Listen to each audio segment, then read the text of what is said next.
Professor Dr. Avi Loeb, one of the most brilliant astronomers on this planet. I made a few notes. You are Professor of Science at Harvard University. You are the Director of the Institute for Theory and Computation. You are the longest serving chair 2011 to 2020 Harvard Astronomy Department, etc., etc. This goes on and on. I could go on for the next 5 minutes. And especially, brand new, you are the best-selling author of the New York Times book, Extraterrestrials. And with this, I start my first question. In October 2017, astronomers in Hawaii detected an object in our solar system, which they called, complicated name, Oumuamua, or whatever it is. So, as usual, it was classified as natural. But you had a hunch. What made you suspicious? Well, thank you first for hosting me for this conversation. So astronomers at first assumed that this object, that was the first one discovered from outside the solar system near the Earth, they thought it must be a comet or an asteroid, the type of objects we've seen before in the solar system. But as time went on, more and more clues about it indicated that it's nothing like we have seen before. First, it didn't have any cometary tail. There was no gas or dust around it, the way we see in comets. And so it was definitely not a comet. The Spitzer Space Telescope looked very deeply for carbon-based molecules, couldn't see anything. Then as it was tumbling every 8 hours, the amount of sunlight reflected from it changed by a factor of 10, which is huge compared to other objects. It implied that projected on the sky, this object was at least 10 times longer than it is wide, and that it most likely, at the 90% confidence, had a pancake shape, not cigar shape, but flat shape. So you can think of it as a piece of paper tumbling in the wind. But then at some point, astronomers analyzed its trajectory and realized that it's being pushed by a force other than gravity. Gravity usually dictates the orbits of objects unless they have the rocket effect from evaporation of gas, but there was no such effect here. And so the only way I could interpret this extra push away from the sun was that it reflects sunlight and therefore it's being pushed. But for that, it had to be very thin, sort of like a sail or a surface layer of a spacecraft that was torn apart, something thin that nature doesn't produce. So at that point, I decided to write the Scientific American article saying there are many anomalies of this object, and some of which I did not describe, but something to do with the frame of reference where it came from, which was very special. So I laid out 6 anomalies of this object. Each of them has maybe a 1% or less chance of happening if you have an object that is familiar to us. And when you multiply these probabilities, you get 1 in a trillion, very small likelihood that it's an object we have seen before. So I said, maybe it's artificial. And I wrote a scientific paper about it. And I was completely driven by the evidence, nothing else. And then there was, in September 2020, another object discovered that showed excess push away from the sun and didn't show any cometary tail. And it was given the name 2020 SO. The astronomers that discovered it with the same telescope realized that actually it's a rocket booster that we launched into space in 1966. It came from Earth. So we know that 2020 SO, this object, is artificial in origin because we produced it. We just don't know who produced this object from 2017. Oumuamua, it was called. Absolutely fantastic and fascinating. But how did your colleagues, the astronomers and astrophysics, react on your message? Well, there was a lot of pushback.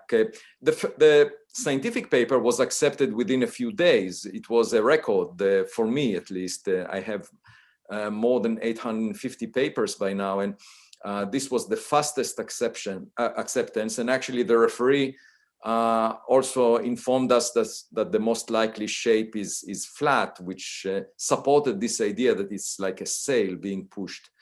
But after that, there was a lot of pushback and resilience to discuss the artificial origin. And there were 4 other proposals to associate this object with a natural origin. None of them suggested something that we have seen before. All of them invoked objects that are unusual. For example, a cloud of dust particles that are held together very loosely. So it's a very porous cloud of dust, 100 times less dense than air, that by reflecting sunlight gets pushed because it's lightweight.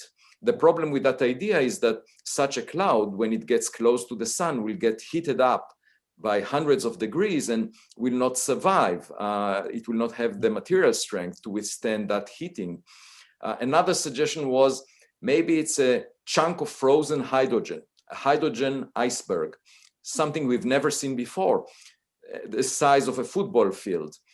The problem with that is such a chunk of hydrogen would get evaporated very quickly. It would not survive the journey. So even though we cannot see the cometary tail because hydrogen is transparent, it would not be here because the object would get evaporated long before it gets to the solar system. Another suggestion was that it's a piece of a bigger object that was torn apart as a result of the object passing close to a star. And the problem with that is usually the fragments that you get are elongated, cigar-shaped, not pancake-shaped from such a thing. And also the chance of passing close to a star is very small. And then most recently, just a couple of weeks ago, there was a suggestion, maybe it's a nitrogen iceberg, a chunk of frozen nitrogen, which you can get if you chip off the surface of Pluto, for example, in the solar system.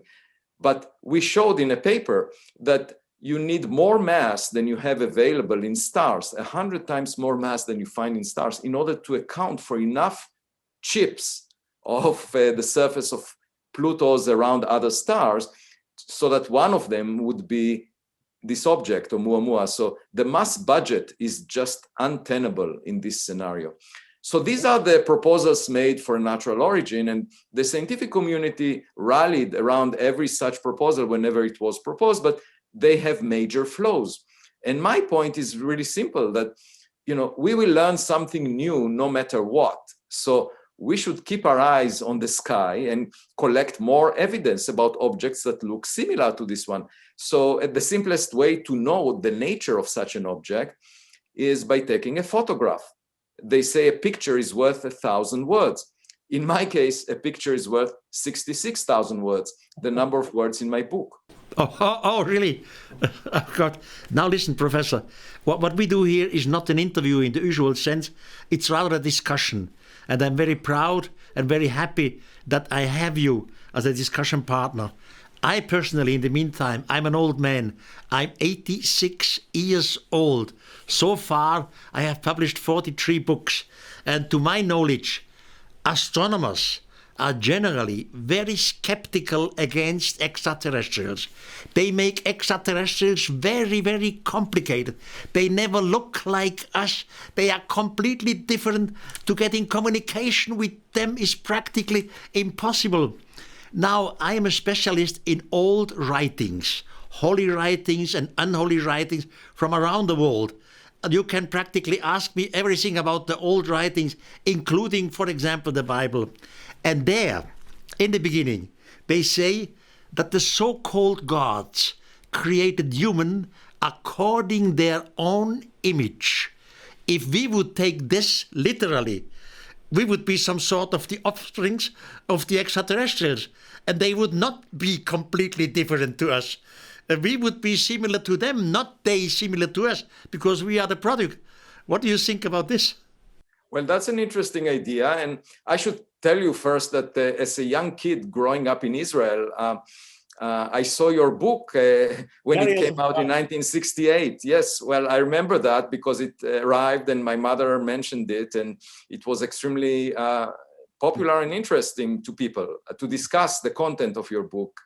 And when I grew up, obviously, we studied the Bible at school. In Israel, it was obligatory, and the Old Testament. And indeed, there was the suggestion made, irrespective to your book, that perhaps this special device that was protected by the Jewish people was related to some communication with extraterrestrials. So, these are interesting ideas. The issue is really, nowadays, I'm a scientist and, I'm guided by evidence. So, for example, there is this biblical story about Abraham, okay, yes, that heard the voice of God. And the voice of God told him to sacrifice his only son, Isaac. And if Abraham had a cell phone with a voice memo app, he could have pressed the button and recorded the voice of God and everyone would believe him. But he didn't have a cell phone. So we have to decide if we believe the story. And that's where my problem as a scientist is, because science is about reproducibility of evidence. Okay. And so I think these are very intriguing ideas. There are many mysteries about the human history, actually how intelligence came to exist on Earth and how we developed our culture, and possibly it may be related to something unusual that like you are describing. But we need to reproduce the evidence and so that we can be confident about it. I think, of course, because of my special knowledge, we have some sort of at least evidence in the old writings. You were mentioning Abraham. There is one old text called the Abraham Apocryphics. And there Abraham sits down in the evening and two strange beings come. And he says, they were not humans. They did not breed like humans. So I said to myself, if they are not humans, so what? Extraterrestrials. In religion, we believe in extraterrestrial. A figure like an angel is not terrestrial. A figure like an angel is extraterrestrial. Or I'm very familiar with the book of Enoch. And there we have Enoch was a young man when it all took place. He was taken away. He learns the language of the extraterrestrials and so on, etc. And then his teacher says to young Enoch, human, look out of the window. Do you see this little light out there? You humans call it moon, but the moon has no light by itself. The moon receives his light from the sun. And then he explains to Enoch why the moon sometimes is full and half and so on. So these are astronomical, scientific information which the young Enoch could not have found out by himself. And all this took place in Stone Age. So I say in all texts we have some hints, some indications which point to extraterrestrials. Maybe we should take one or the other a little more serious than we have done until today. Well, so let me make a comment on that. There is actually an opportunity to do additional studies beyond what we have in the text and what we did by archaeology on Earth, because, the moon is a museum. Anything that impacted the moon stayed there because it doesn't have an atmosphere that burns up objects that are small like the Earth does when we see meteors. And also, the moon doesn't have geological activity that mixes things falling on its surface with the interior. So the moon is collecting everything that impacted on it. And if there was any piece of equipment that came from outer space that impacted the moon in the past few billion years, it should still be there, and we can find it. So, what I'm saying is there are other ways to look for record of ancient history that would indicate that something happened here. We spend billions of dollars to send a robot on Mars, simply to find out if we find microscopical traces of some form of life. We should maybe spend just 1 or 2% of these billions on planet Earth to find out, do we find indications or traces here which speak for extraterrestrial. And this would include the old texts, because some of the old texts are very, very clear. And these people who were writers at that time, they were intellectuals. They were not the stupid one. They were not the ones who wrote down fairy tales. They wrote down very precisely what their ruler told them.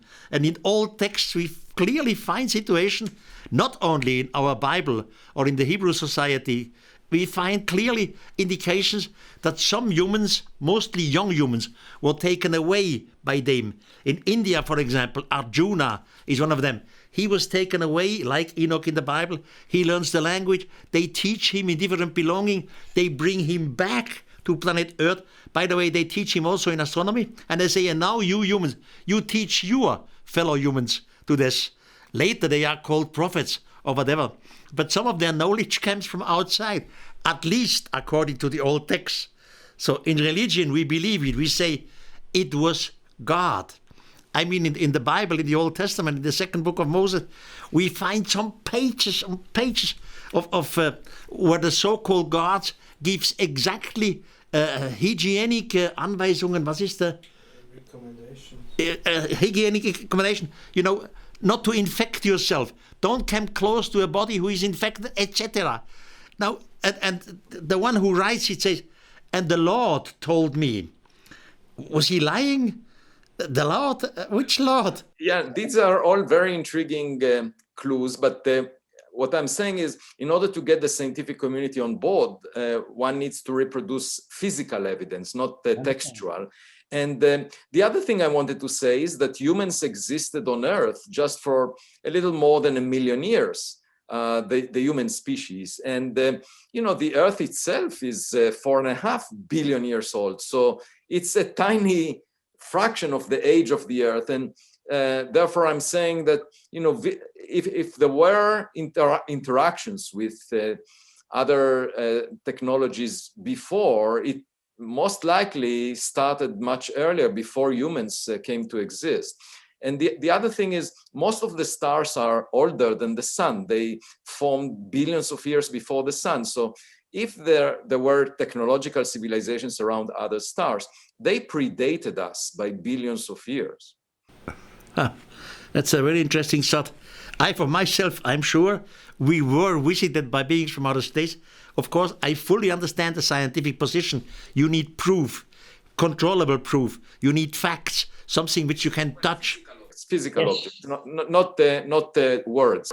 Not words. That's exactly clear to me. Sooner or later, we will find something, be it on Earth or be it on the moon.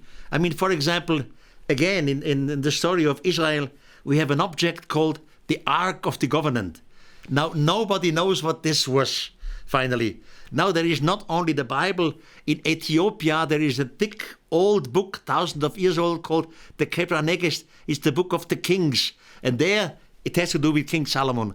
And there it says, the inside of the Ark of the Covenant is not from this planet.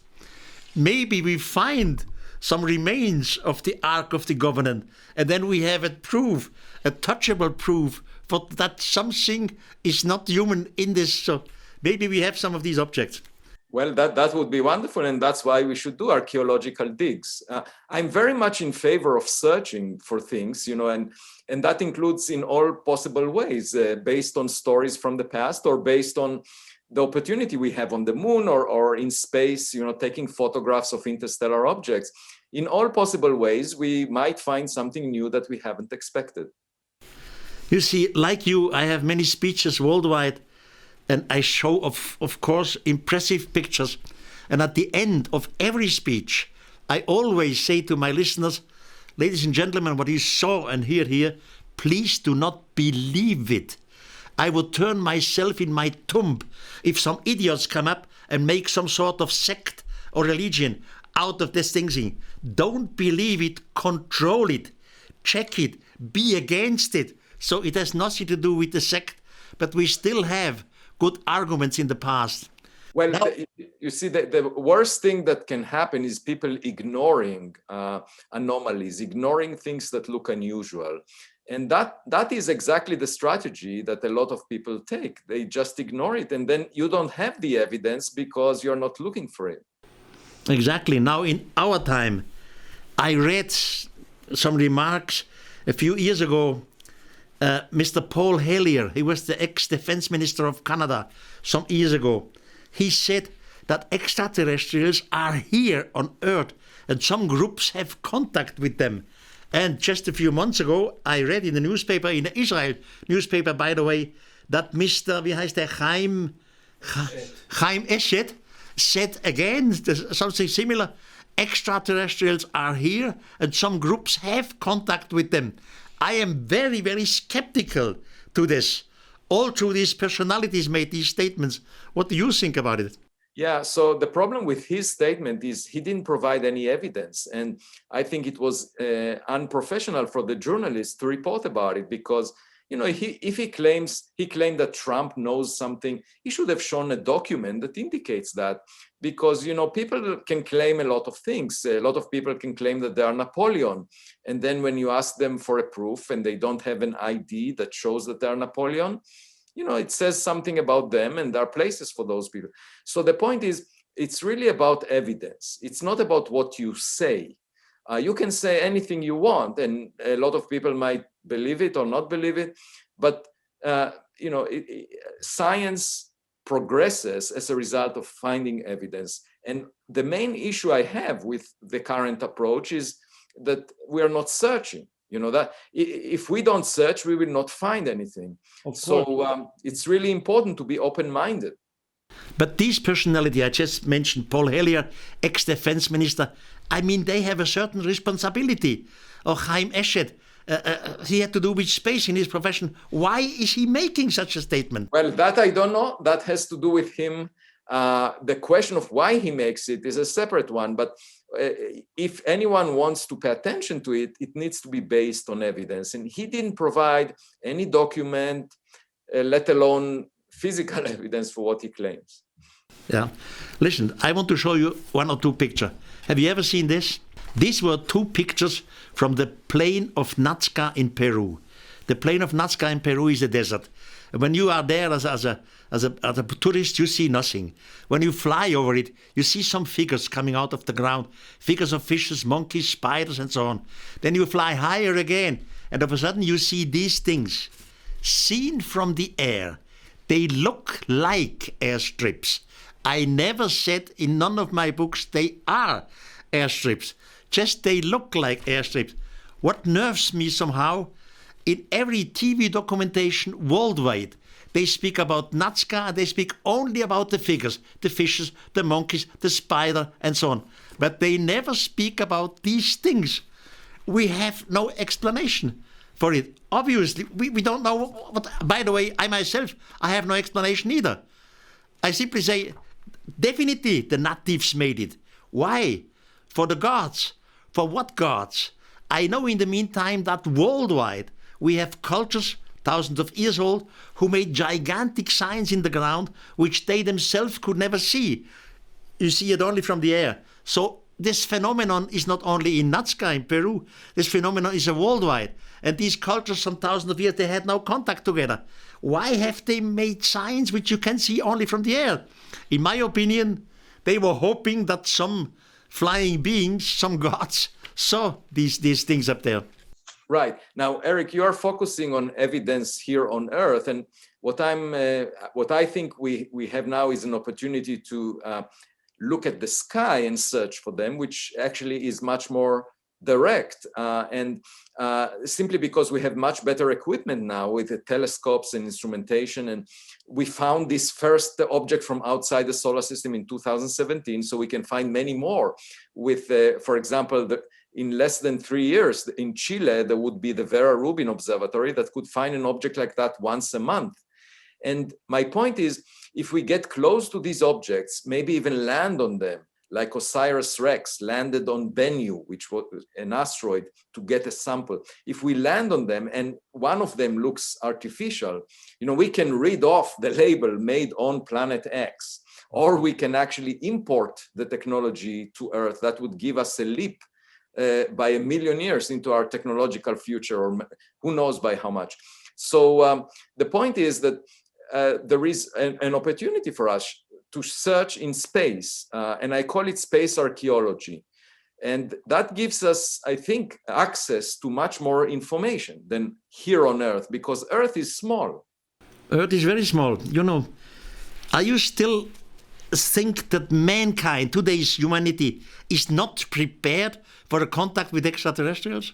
Yes, I think humans are not ready, and the evidence for that is the response to my book, for example, from the scientific community that pretty much rejected it without good reason, because all the proposals for this object that was discovered, all of them contemplated something that we've never seen before. So the conclusion from that, naturally, as a matter of common sense, would be, let's investigate all future objects that look as weird as this one and invest funds in looking for evidence. But instead, people reject the artificial origin upright. And I think that hopefully in the future, the younger generation, and that was the purpose of writing my book, will be more open-minded. And ultimately, you know, when the evidence, like if we have a photograph of an artificial object coming from space, from outside the solar system, people will not be able to object to that. It would be so conclusive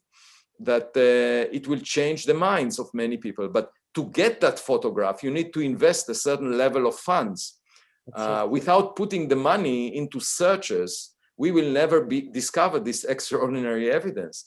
So my point is, extraordinary conservatism leads to extraordinary ignorance. Perfectly. You say this perfect. I absolutely sign this. Look, I want to show you another picture. That there is on the upper Amazon River is a tribe called the Chariots. I was there. I filmed them. And every year they have a special festivity where one of their men dresses himself like this one, in a straw garment. And then they sing a story. Long time ago, they were visited by beings from sky. They call it not angel, that they call it God. And these beings instructed them a little in astronomy, a little in agriculture, and so on. And before they disappeared, they said they will return in a far, far future. So in order not to forget this visit, they have every year this ceremony where they dress like this because the visitor looked similar to this. Of course, in the sense of exact science, this is not a proof. But again, we have a little indication from a so-called technological point of view, primitive drive, a little indication. There are indications on this planet. One more thing I want to show you. This is very, very known because it's Central America. This is Chichen Itza. Tourists are there practically every day. And every year, on March 21st, when the sun goes up, it creates a shadow and light and shadow and light exactly on the stair of the pyramids. Now, as higher as the sun goes, as more the shadow and light flows down, which is an indication they represent their gods of their mythology, of course, who one day was here, who promised to return. So we have indications. What we miss. But by the way, I'm often accused, Erich, what is the proof?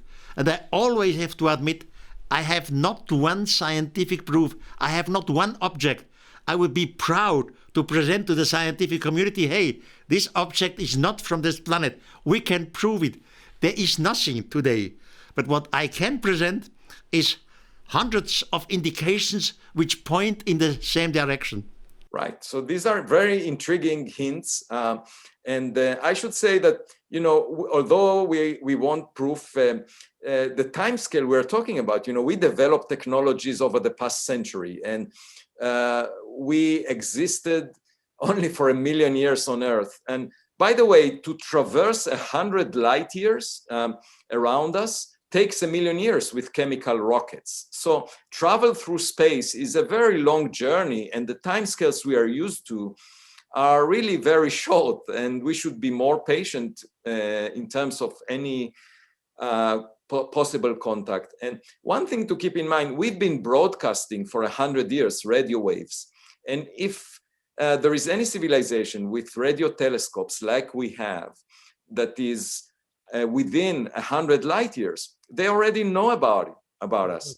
And the only thing to keep in mind is it will take them 1 million years to traverse a distance of 100 light years, and with chemical rockets. So they might get there here at some point. And we were not careful to be quiet. We spoke loud. And one of the rules when you go to the wilderness is to first listen before you speak out. We were not that smart. A last question, which I ask to every partner I have the chance to talk with. What, in your mind, is the purpose of our life? Why are we living? That's an excellent question. We are born into this world like actors put on a stage without a script. And my point is, we better check if there are other actors. Maybe they know what the play is about. Yeah, that's a good answer too. Now listen, Professor, it is a pleasure to meet you. As I knew before, you are a brilliant personality, a brilliant astronomer, and I recommend, in German-speaking world in Europe, they know my face more or less. The rest of the world, it depends. I recommend to every reader, to every intellectual, please read Professor Dr. Avi Loeb's book, Extraterrestrial. It's mind-blowing. It's reasonable. It makes sense. And we slowly change our spirit of time. And I should say that when I was 6 years old, that's when your first book came out. And I remember it arriving to the village where I was born. So it's a great honor and privilege for me to speak with you. For me too. Thank you. Maybe we see us each other at some time. I wish you all the best for the future. Thank you. Bye-bye.